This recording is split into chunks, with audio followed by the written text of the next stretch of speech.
Ser enseñados por Dios es entrar en la luz de su sabiduría infinita y caminar en la verdad que transforma vidas.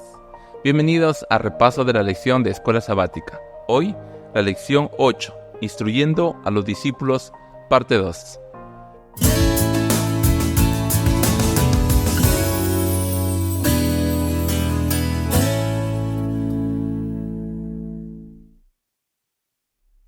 Siempre es grato volver a estar con ustedes. Sean cada uno de ustedes bienvenidos. Ahí donde te encuentres, queremos decirte que seas parte de este estudio de la Biblia. Así que queremos invitarte a que traigas tu Biblia, tu lección, y juntos podamos aprender. Hoy tenemos unos invitados muy especiales. Están con nosotros el pastor Juan Castillo y el pastor Ananías Carranza. Vamos a invitarlos a que puedan dar algunos saludos. Pastor Juan. Felices, Pastor Andrade, de poder estar aquí y compartir el estudio de la palabra de Dios que cada semana nos nutre y nos ayuda en nuestro crecimiento espiritual. El pastor Juan Castillo se está desempeñando como departamental de mayordomía en la APC, en la Asociación Peruana Central. Y saludamos también a todos los hermanos que están desde el campo, ¿no?, siguiéndonos. Pastor Ananías, bienvenido. En primer lugar, gracias por la invitación y queremos en estos momentos extraer las riquezas, ¿no?, que nos brinda la lección de Escuela Sabática, y para nosotros es una alegría el tener que compartir. Amén, pastor. Saludos ahí al distrito poderoso de San Luis. De San Luis, ¿no? Que está siguiendo también la transmisión, y pedimos que puedan compartirlo porque juntos vamos a explorar la palabra de Dios. ¿Qué lecciones Dios trae a través de su palabra para cada uno de nosotros? Así que, sin más, vamos al explora de nuestra lección de Escuela Sabática.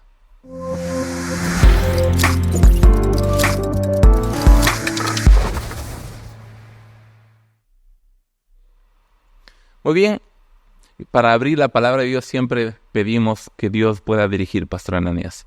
Vamos a orar. Querido Padre, te agradecemos por la vida y la salud y porque eres bueno.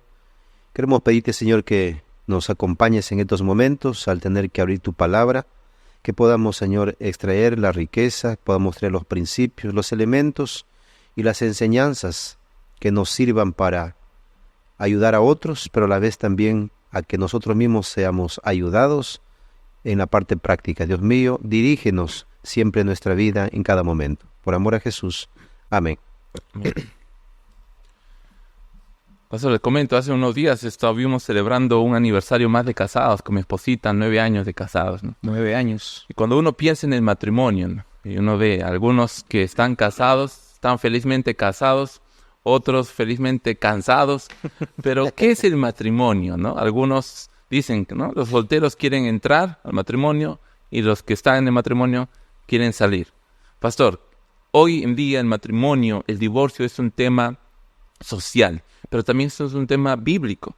¿Qué nos dice Marcos? Hoy vamos a repasar lo que esta semana hemos estudiado acerca de las enseñanzas que Jesús, haciendo la conexión con Marcos 8:9. Ahora nos vamos a enfocar en Marcos capítulo 10. ¿Qué nos dice ese capítulo sobre el matrimonio y el divorcio? Es un capítulo interesante, ¿no? Hay aspectos fundamentales que la Biblia registra. En primer lugar, tenemos que ver que el matrimonio no es una invención humana, ¿no? Fue creado, establecido por Dios, y cuando fue establecido por Dios significa que trasciende frente a los mitos, frente a este mundo que ofrece cosas fáciles, cosas sencillas, que dentro del matrimonio el punto resaltante es la unidad, ¿no? La unidad es algo que debe primar en el matrimonio, solo que dentro de ese contexto vamos a ver hoy en día que el ser humano lo ha distorsionado a tal punto que cuando hablamos el tema del divorcio, diera a entenderse que hay procesos y etapas, ¿no? Llamaríamos amistad, noviazgo, matrimonio y divorcio. ¿No? Se lo considera hoy en día como una opción. Entonces, ahora, ¿qué dice la Biblia frente a esto?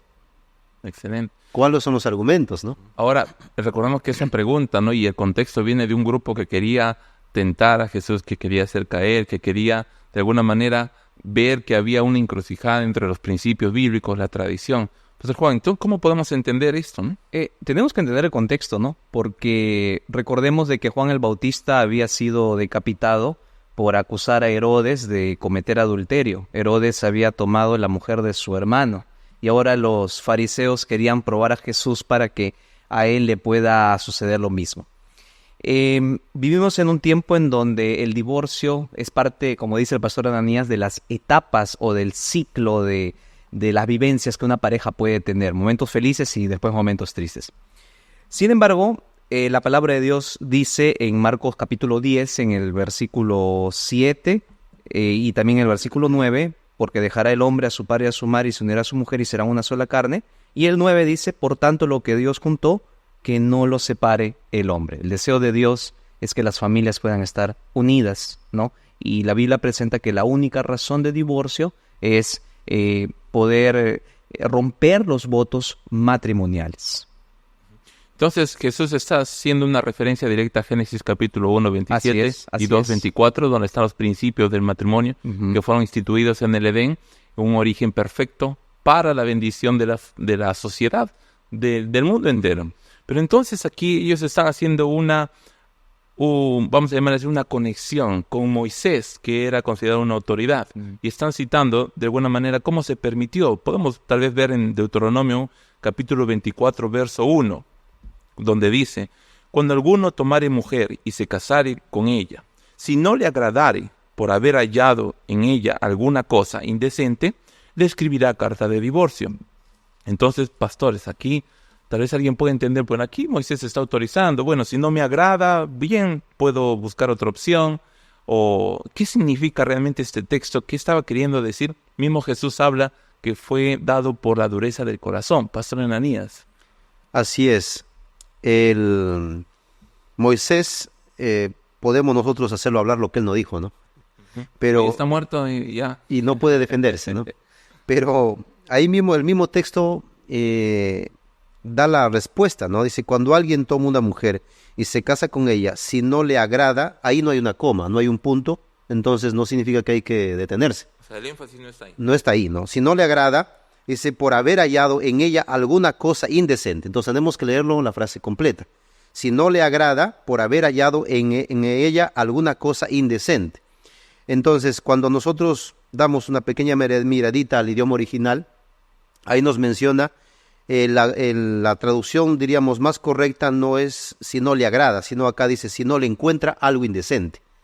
Entonces, acá da pie y fundamento los elementos negativos que podrían dar permiso para un divorcio. Entonces, no se habla de algo sencillo, algo fácil. Hay una incompatibilidad, no me llevo bien, mira, no me pongo de acuerdo, muy bien. Entonces, hoy el mundo eso ofrece.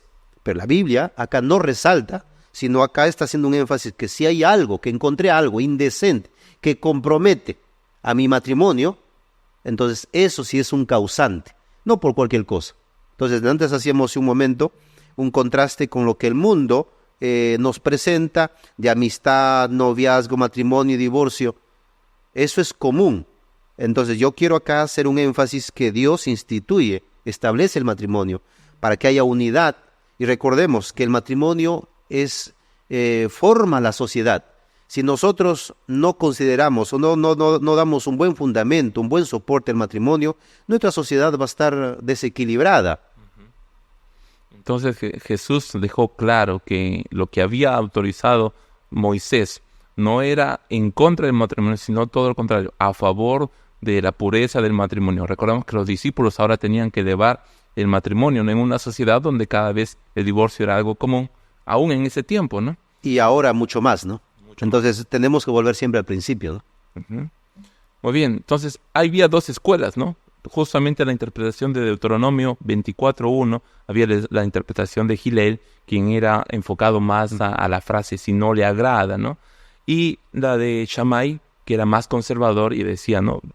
El énfasis está en ese acto indecente, como hablando de infidelidad, ¿no? Entonces a esta escuela, esta interpretación es donde nosotros vemos que es lo más correcto. Eran rabinos de la época, ¿no? Es interesante porque en el tiempo de Jesús estaba de moda poder terminar un matrimonio por cualquier razón, ¿no? Pero cuando nosotros analizamos y entendemos lo que dice el pastor Ananías a la luz de la palabra de Dios, podemos notar de que uno no puede divorciarse por incompatibilidad de caracteres, ¿no? Que es algo que también... O por cualquier cosa, ¿no? Cualquier cosa, que es algo que es muy común en nuestra sociedad hoy en día, ¿no? O sea, entramos en el terreno legal, ¿no? De poder recaer en prácticas que no son bíblicas, cuando en realidad el matrimonio nos invita a vivir por la eternidad, por toda la vida, ¿no? Vida en este mundo, ¿no? En este planeta.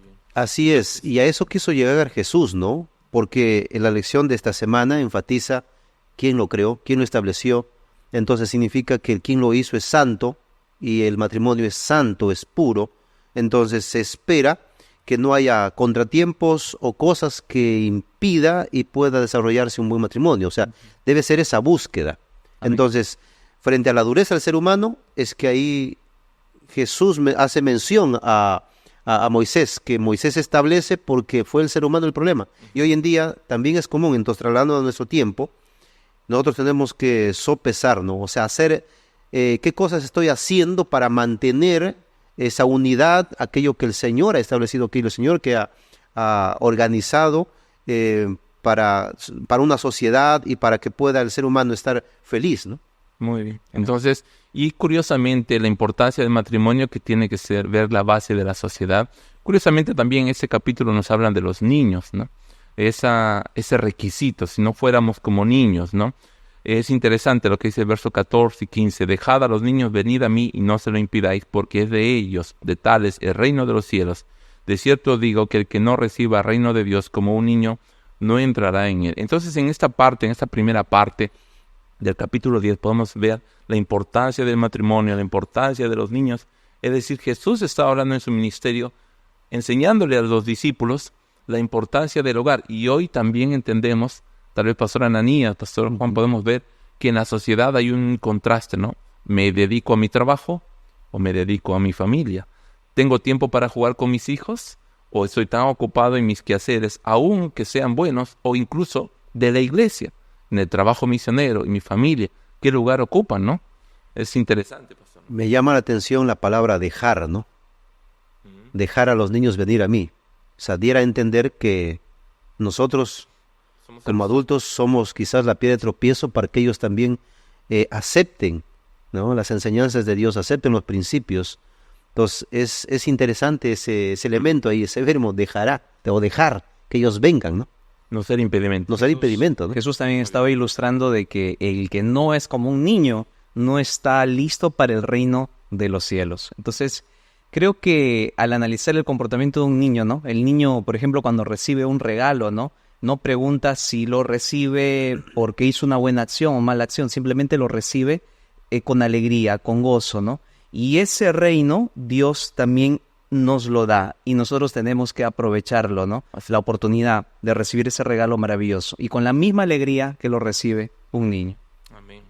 O con esa inocencia también, esa inocencia, ¿no? ¿sí? Esa inocencia de ellos, ¿no? Inocencia, confianza, dependencia, ¿no? Que los niños nos enseñan.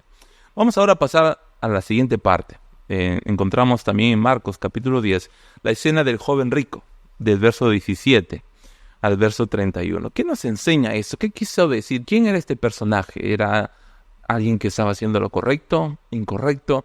¿Cuál fue el problema con el joven rico? O tal vez, ¿qué era lo que Jesús quería enseñar a sus discípulos? Quizás un contexto general. Hay que recordar que en el tiempo de Jesús, bueno, se estudiaba también el libro de Isaías, pero en su prioridad era el Pentateuco, ¿no? Los libros escritos por Moisés, que lo llamaron ellos el Torá.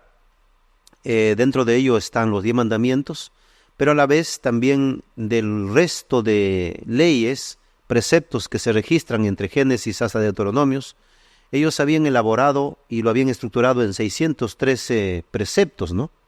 Entonces yo trato de imaginarme al joven rico cuando se acerca a Jesús y Jesús le hace como un recuerdo, ¿no? De qué cosas debe haber cumplido. Y él hace alusión justamente a los preceptos y leyes, haciendo recordar que él lo ha guardado desde su juventud. Entonces, al parecer, él cumplió con todo, estaba calificado. Pero ¿qué es lo que le descalificó? Si estaba calificado, ¿no? ¿Cuál sería, no? De hecho, la Biblia dice que Jesús lo amó, ¿no? Jesús conoce nuestra vida, Él conoce nuestras acciones, conoce lo que hacemos, ¿no? Y Jesús, cuando vio al joven rico, lo miró con la mirada divina, la mirada de Jesús, no como lo que era, sino como lo que él podía llegar a ser, un gran discípulo de Jesús, ¿no? Y el problema no es ser rico, ¿no? Porque encontramos en la Biblia referencias a personas como Nicodemo y otros grandes hombres que decidieron dejar todo, como Pablo, que era una persona que tenía un estatus dentro de la iglesia, liderazgo, que estaban dispuestos a dejarlo todo por el reino de Dios. Entonces aquí, cuando analizamos la historia del joven rico, podemos notar que hay un problema con el reino de Dios, un conflicto de intereses, porque el joven rico era inversionista y estaba invirtiendo en lo terrenal, pero no estaba dispuesto a invertir en lo celestial, a hacer tesoros en el cielo. Y allí vino el conflicto, ¿no? Primó la riqueza en su corazón. Entonces, cuando Jesús le dice en el verso 21, una cosa te falta, anda, vende todo lo que tiene y dalo a los pobres y tendrás tesoro en el cielo, y ven y sígueme tomando su cruz. Jesús no había desechado la obediencia que él había tenido. Así es. Pero estaba yendo a la raíz del problema. Es decir, su corazón, posiblemente exteriormente, obedecía, hacía, cumplía, pero en su corazón la motivación no era la correcta, pues, ¿no? Así es, retomando lo que mencionó el pastor Castillo cuando dice la percepción, la perspectiva, la proyección que tenía, es interesante. El ángel de Huay en Desato a la Gente hace mención justamente a eso, que Jesús lo amó porque tenía en gran estima y él pudo visualizar lo que podía llegar a ser, ¿no? Cómo sumaría al ministerio en ese entonces. Sin embargo, lo que también a mí me llama la atención es que Jesús no resalta o ni siquiera hace un hincapié cuando el joven rico le responde que todo eso lo guardó. Es más, ni siquiera le felicita.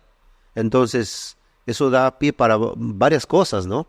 Que es importante el cumplir, sí, pero debe ser movido no por cumplir una regla, un precepto, un estatuto, sino eso debe ser el resultado de, más bien, ¿no? De amor. Entonces, que debe estar anexado a otras acciones más. Y cuando hablo de otras acciones, es lo que yo hago en el día a día. Cuán dispuesto estoy a servir, a dar, a ayudar, cuán desprendido soy. Pero esto ya lleva y fundamenta también a la mayordomía del ser, ¿no? La mayordomía del ser humano, ¿no? Aparentemente Jesús aquí está haciendo una alusión a Mateo 6, ¿no? Donde dice, donde está vuestro tesoro, ahí está vuestro corazón, ¿no? Porque él le dice cuán difícil es que los ricos entren al reino de Dios. Cuando él hace esta alusión del camello, de la aguja, ¿no? Algunos han dado muchas interpretaciones, ¿no? Que es la puerta, que es interesante, ¿no? Pero aquí está hablando de algo imposible, ¿no? Porque Jesús dice lo que es para los hombres es imposible, para Dios tales cosas es posible en el verso 27. Entonces sí se está refiriendo al camello ampliamente conocido y a la aguja, ¿verdad? Bueno, antiguamente dice que habían las estructuras de las casas tenían unas puertas y las puertas eran en forma del ojo de aguja, ¿no? En las interpretaciones. Claro. Y obviamente era para que un ser humano, no un animal, ¿no? Entonces, entrar un camello por ahí era un poco complicado. Al hacer esa comparación, está dando a entender que es difícil, pero no imposible, que una persona que tiene mucho dinero pueda entrar en los cielos. El reino de los cielos es para todo ser humano. Claro. Entonces, lo es difícil, sí, pero si lograra entrar, si se pusiera en las manos de Dios, sería una bendición. El aporte que daría una persona que tiene recursos, ¿no? El capítulo 10 que estamos estudiando esta semana tiene que ver con el reino de Dios, ¿no? ¿No? Tiene que ver mucho con el reino de Dios. Así es. Y las enseñanzas que nosotros podemos encontrar aquí, que estamos analizando, todavía nos quedan algunas más, nos ilustran de que el tiempo en este mundo es corto y debemos de aprovecharlo al máximo, invirtiendo no en las cosas de este mundo, sino invirtiendo en las cosas del cielo. Entonces, cuán difícil es para ti o para mí poder entender eso, ¿no? Que la vida humana no se compara con la eternidad, con el reino de Dios, que Dios tiene para nosotros, y vale la pena invertir en este tiempo corto, en nuestra estancia en este mundo, para recibir lo que Dios ha construido, lo que Dios preparó desde la fundación del mundo, ¿no? Moradas eternas, y no sabemos en qué va a consistir eso. Exacto. pero Dios tiene algo maravilloso, extraordinario, ¿no? Ahora, tal vez si nosotros nos ponemos al otro lado, para nosotros hoy, lo vamos a hablar un poco más en el aplica, pero ¿quién de nosotros no se afana en las cosas materiales? ¿Quién de nosotros no se afana en tener algo más? Tal vez alguien me estará acá pensando, ¿no? O bien, sí, el joven rico, qué mal, su corazón estaba en las riquezas. Pero tal vez si nosotros nos ponemos a pensar en el 24/7 de cada semana, de las 24 horas al día, ¿en qué pensamos más? Hacer Tal vez dinero. que está aquí en trabajo, ¿no? Y cómo trabajo, y Así cómo es. pago deudas, y cómo esto, y cómo compro la casa, y cómo pago el carro. Tal vez nuestro énfasis también por la influencia, ¿no? Porque si no podemos comer, si no hay dinero, ¿no? No podemos mandar a estudiar o una ropa, ¿no?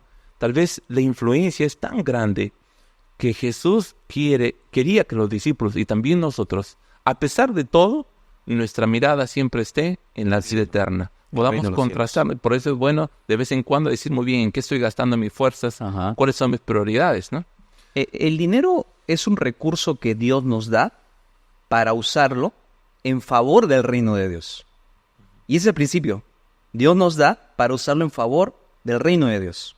Ahora entendemos el reino de Dios que no es de Dios, en realidad es el reino donde gobierna Dios para bienestar de todos. Amén. Es decir, la vida eterna, ¿no? Así es. Para Pero esa parte práctica se tiene que hacer acá, ¿no? Ujú. Y es lo que le estaba dando a entender. O sea, quieres seguir cumpliendo, si quieres estar dentro del contexto espiritual, entonces vamos a la parte práctica, en el día a día, ¿no? Así como lo hicieron otras personas que tuvieron recursos en el tiempo de Jesús, ¿no? Exacto. Que Muchos, dejaron muchos, todo y muchos. le siguieron a Jesús. Lidia, Es- Nicodemo. Así es, y eso era lo que Jesús quería lograr en la vida, y eso era la expectativa que tenía, ¿no? Ujú. Yo trato de imaginarme Jesús observándolo a Nicodemo, decir, oye, ¿qué cosa puede llegar a ser? Bueno, el joven rico, ¿no? ¿Qué puede llegar a ser, no? ¿Cuánto aportaría en el El mismo Mateo fue llamado por Jesús. Y lo dejó todo. Y lo dejó todo, ¿no?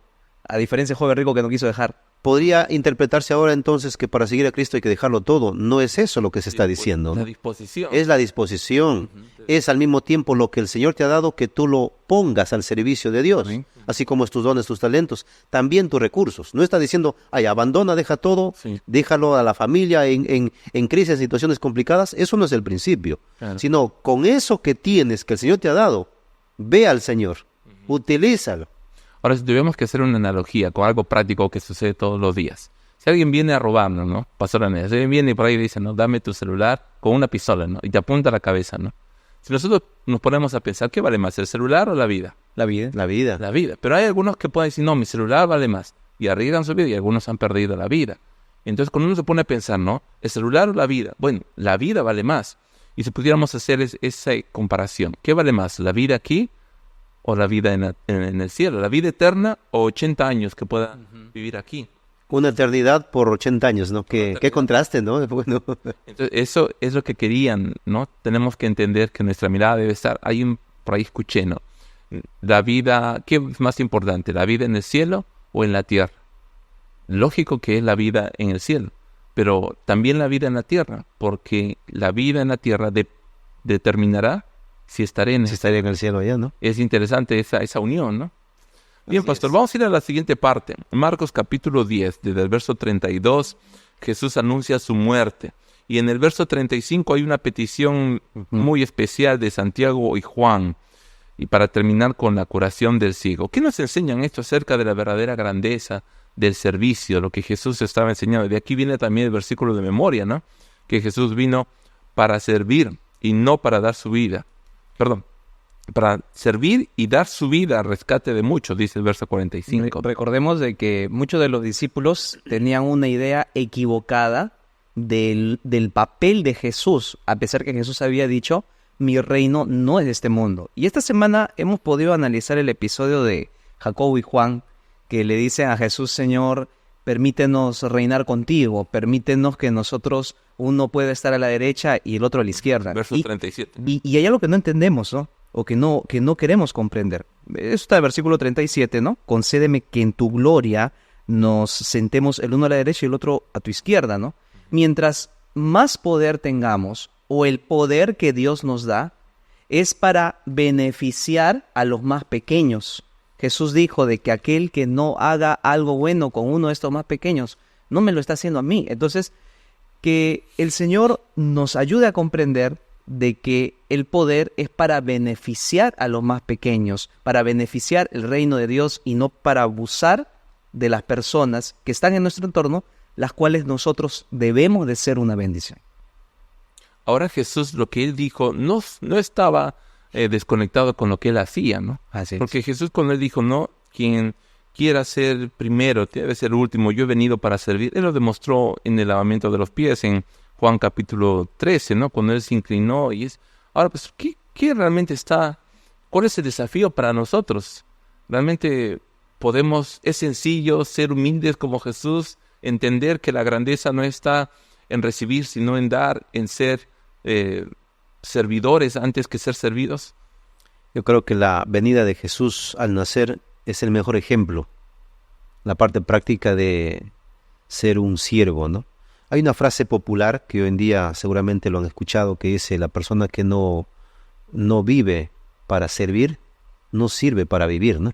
De la Madre Teresa. Así es, ¿no? Y ella dedicó su vida a eso. Sí, dedicó su vida a eso. Pero es interesante que la vida de Jesús, ya en la parte práctica, en su ministerio, él demuestra con muchísimos ejemplos que el servicio es algo que engrandece al ser humano. No es aquello que empequeñece. Haciendo un contraste, en el tiempo de Jesús y mucho más antes ya habían habían muchos siervos, dice que había escalas de siervos. Y haciendo el contraste con el lavamiento de los pies que tú mencionaste, dice que quien lavaba los pies en una casa era el último de los siervos. Entonces, los discípulos se asombraron cuando vieron a Jesús en esa actitud de lavar los pies, y ya ustedes conocen la historia, no vamos a hacer eso hincapié. Entonces, una vez más Jesús ahí demuestra que para que podamos nosotros obtener cosas grandes hay que aprender de las cosas pequeñas. Esas cosas pequeñas tienen mucho que enseñarnos a nosotros, ¿no? Y el servicio es algo que debe caracterizar en nuestra vida, en todo. Ahora, cuando tú sirves, hay dos personas, diríamos, que se sienten felices, el que recibe y el que da. Yo creo que muchas veces cuando hemos tenido la parte práctica de dar o de servir o de atender, no creo que nos hayamos sentido mal, ¿o sí? Nos hemos sentido bien, pero también el que recibió la ayuda. Entonces, si esas cosas engrandece, nos ayuda, significa que deberíamos de continuar haciendo. Es decir, nuestra vida debe ser una vida de servicio. Es la forma como Jesús nos enseña a quitar también el egoísmo de nuestro corazón, al entender de que no todo va en torno a lo que nos beneficia, sino a lo que podemos hacer para beneficiar al prójimo. Y cuando hacemos eso, nuestro corazón, nuestro carácter va siendo moldeado para recibir a Jesús, ¿no? Prepararnos para ese lugar que Él preparó. Como es, pastor, es un proceso, porque todos nacemos con el egoísmo, el orgullo. Queremos brillar, queremos ser aplaudidos, queremos ser reconocidos, queremos la medalla de oro, ¿no? Queremos llegar primeros, queremos ganar el campeonato, queremos sacar 20. Todos queremos ser reconocidos, pero aquí Jesús no está hablando de que la gloria sea mala, sino el proceso y lo que hay en el corazón, porque es más, Jesús... O los motivos que lleva eso, ¿no? Los motivos que llevan, ¿no? Es decir, en algún momento incluso Jesús va a reconocer la labor, y aquí Jesús hace un énfasis acerca de la copa, ¿no? Dice: a la verdad del vaso que yo bebo, beberéis, y con el bautismo con que yo soy bautizado, seréis bautizados. Es más, cuando le habla al joven rico también dice: toma tu cruz. Es decir, ellos buscaban el aplauso, pero se olvidaban que antes del aplauso hay un trabajo. Se olvidaban que antes del reconocimiento hay un sacrificio, ¿no? Y ese es el proceso tal vez de todos los cristianos, que en algún momento entendemos que no todo lo bueno se gana fácil. En realidad la vida cristiana no es sencillo. La vida cristiana es un constante sacrificio. Es más, los discípulos, cuando ellos seguían y pedían eso, no sabían lo que les iba a venir: persecución, muerte atroz, calumnias y todo ello. Pero después ellos sí pudieron entender lo que Jesús quería enseñarles.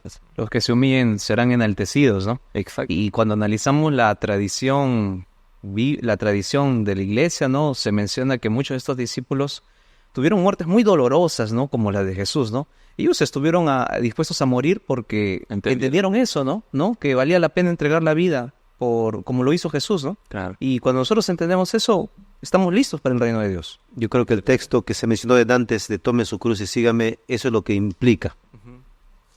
Sacrificio, ¿no? Y sacrificio a tal punto de ofrecer la vida, ¿no? Eso implica el seguir a Cristo, ¿no? Creo que redondeando ahí la idea de esta parte, para que pueda haber un buen servicio, tiene que también haber un buen sacrificio. El sacrificio. Cerrando con esta historia, habla del ciego Bartimeo que recibe la vista. Y una pregunta que retumba aún en el 2024, hoy, es que Jesús viene y te dice, ¿qué quieres que te haga? Este milagro, ¿qué enseñaba a los discípulos que estaban en ese momento, ¿no? Jesús sanó de diferentes formas, pastor Ananías, ¿no? De formas, todos los contextos hemos visto, pero ahora hace esta pregunta. Una pregunta pareciera obvia, ¿no? ¿Qué quería enseñar Jesús a sus discípulos? Todos los que fueron a Jesús tenían una necesidad, ¿no? Y muchos de los que fueron a Jesús tenían fe, ¿no? Y muchos de los discípulos necesitaban ejercitar la fe, ¿no? Entonces, la principal enseñanza es la fe, ¿no? La fe intensa, ¿no? La fe que mueve montañas, la fe que hace milagros, Pastor Samuel. Una fe que acepta, ¿no? Una fe que pide una acción, ¿no? No solo es creer, también es hacer, ¿no? En un mundo que hoy en día corremos aceleradamente y queremos que las cosas sucedan ya, yo pienso que es un poco complicado hoy en día ejercer esa fe, porque la fe puede ser también esperar un poco más. Sin embargo, Dios, a través de esta historia, quiere dar a entender que en todos los tiempos siempre fue importante ejercitar la fe. Y eso es algo vital en la vida del ser humano. Lo fue para ese entonces para Bartimeo, y también Dios quería que eso lo tengan sus discípulos, porque no iba a estar Jesús todo el tiempo con ellos. Y ellos sí lo iban a necesitar de ahí en adelante, lo que hoy en día sería para nosotros también, ¿no? Excelente. Entonces cerramos este hermoso capítulo con esa pregunta tal vez personal para nosotros, ¿no? ¿Qué quieres que haga Jesús en tu vida? ¿Qué milagro quieres? Tal vez tú digas, Jesús lo sabe todo, pero tal vez Jesús quiere que tú aceptes y reconozcas qué es lo que necesitas de él. Él puede hacer todo, pero hay una cosa que no puede hacer: obligarte y decidir por ti.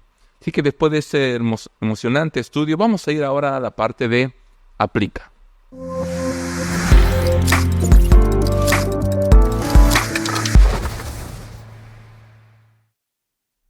Muy bien. Ahora llegó el momento de aplicarlo a nuestra vida. Pastor Juan, ¿cómo podemos aplicar eso?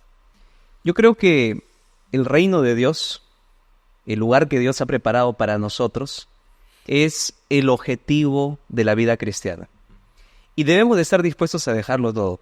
Cuando hablábamos hace unos minutos de Bartimeo, yo imaginaba de que Bartimeo dejó lo único que tenía, su capa.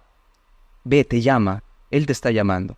Entonces, comencemos a pensar cuáles son aquellas cosas que están siendo un problema para que nosotros podamos recibir las bendiciones que Él tiene para nuestra vida.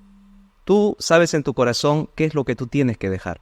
Pon eso delante del Señor y cosecha las bendiciones que Él tiene para ti. No necesariamente materiales, sino bendiciones espirituales que te darán paz en el corazón. Amén, pastor. Yo me hago una pregunta, ¿no? Que de repente puede ser también tu pregunta. ¿Qué pasos estoy dando para que pueda aumentar mi fe, ¿no? ¿Qué situaciones quizás estoy esperando que sucedan en mi vida para que yo pueda avanzar en el proceso de la fe? Otra pregunta sería, ¿en qué medida yo estoy siendo capacitado para recibir? O quizás de repente aquello que quiero recibir no estoy preparado.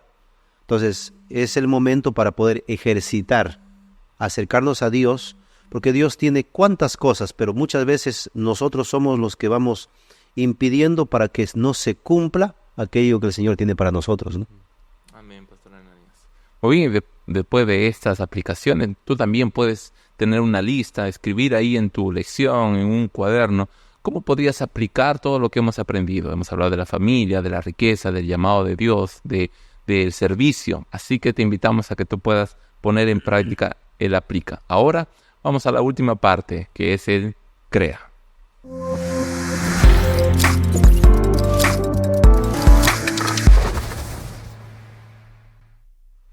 Muy bien, alguien dijo la teoría sin acción es pura emoción. Así que necesitamos cerrar esta semana, estas lecciones, con algo práctico. ¿Qué podríamos hacer? ¿Qué cambios podríamos poner en nuestra vida diaria que estas lecciones sean prácticas, pastor? Pienso que los que estamos casados debemos de siempre recordar aquella promesa que hemos hecho delante de Dios, ¿no? Cuidar nuestra familia es un tesoro que el Señor nos ha dado, nos ha puesto en las manos, y ese tesoro tenemos un compromiso por delante que avanzar, que eso es lo que da fundamento también a la sociedad. Entonces, cuida ese hogar. Entonces, a partir de ahora, esta semana, puedes tú analizar, por ejemplo, qué cosas dejaste de hacer por tu familia, por tus hijos, por tu hogar, que hoy sería como un reto en esta semana. ¿Qué cosas tú puedes complementar? ¿Qué no hiciste, no? Excelente. Tal vez pasar más tiempo con los hijos, Así un regalito a la esposa. Excelente, pastor. O también buscar a una persona que tenga necesidad y velar para que esa persona pueda encontrar sentido a su vida, hablarle de qué es importante, qué es especial, ayudarlo con nuestros recursos para que esa persona pueda salir adelante. A mí me pasó algo, Pastor Samuel. Yo era pastor en un lugar, no voy a decir dónde, y me tocó ir a un lugar donde había mucha necesidad. Y llegué a la conclusión de que cuando nosotros vamos y ayudamos a la gente que tiene necesidad, nos sentimos mejor. Y yo creo que ese es el trabajo que debemos hacer en esta semana. Invertir en las personas es invertir en el reino de Dios. Amén, pastor. Hay un gozo en servicio, ¿no? Muy bien, queridos amigos, queremos agradecer por estar conectados en este repaso. Recordemos que está promovido por la Unión Peruana del Sur. En esta oportunidad estuvimos los pastores de la Asociación Peruana del Sur. Invitamos a todos a que puedan seguir estudiando la Biblia, compartiendo lo que han aprendido y que puedan seguir con ese maravilloso estudio del libro de Marcos. Y no olviden suscribirse a la lección de Escuela Sabática, leer todos los días la palabra de Dios, porque queremos cumplir la misión. Nuestro eslogan es: vamos juntos y conectados para cumplir la misión. Y vamos a cerrar este estudio con una palabra de oración. Si tú tienes algún pedido, puedes escribir en los comentarios. Si tienes algún aporte, alguna idea de Aplica o Crea, puedes compartirla y así podemos aprender todos juntos. Vamos a terminar con una oración, pastor. Gracias, Señor, porque tu palabra nos ayuda a entender los planes para tu iglesia y para cada uno de nosotros. Gracias, Señor, porque tu venida está cerca y tú nos demuestras que mientras haya tiempo de gracia, debemos de dar todos nuestros esfuerzos para invertir en el reino de los cielos. Cuídanos, Señor, y permite que en estos días hagamos la mejor inversión, poner nuestras riquezas, nuestros recursos, dones, talentos, para beneficiar a las personas de nuestro entorno. Oramos en el nombre de Jesús. Amén, Señor. Amén.